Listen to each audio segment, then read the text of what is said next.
এই দাঁড়াও দাঁড়াও দাঁড়াও দাঁড়াও দাঁড়াও, কি ব্যাপার ভাই, আপনার সেই দামি গাড়ি বাদ দিয়ে এই ভাঙড়ি বাইক?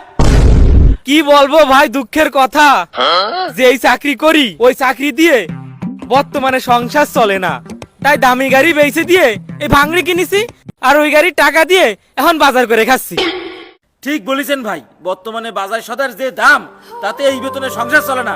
এই জন্যই তো ফাঁকে ফাঁকে আমি রাতে নাইট ডিউটি করি। যাই হোক ভাই, দেন টোল ভাড়াটা দেন। ঠিক আছে ভাই, আপনার টোল ভাড়া কয়টা? বেশি না ভাই, মোটরসাইকেলের জন্য টোল ভাড়া 1000 টাকা।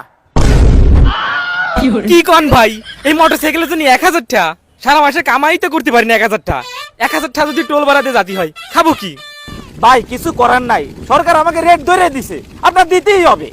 জ্বালার উপর রসুন তেলা, মানুষ এমনি বাজারঘাট করে খাতে পারে না, তার উপর রাস্তা দিয়ে যাবে, সেইখানে আবার 1000 টাকা টোল দিয়ে যেতে হবে।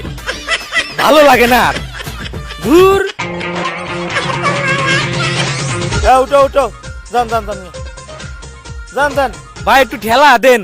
আরে মিয়া, ভাঙ্গারি বাইক নিয়ে আবার ঠেলাও মারতে হবে। ঠেলা না দিলে স্টার্ট ওঠে না। ভাই তাহলে এবার 10 টাকা বাড়াই দিবেন। হয় তোমার তো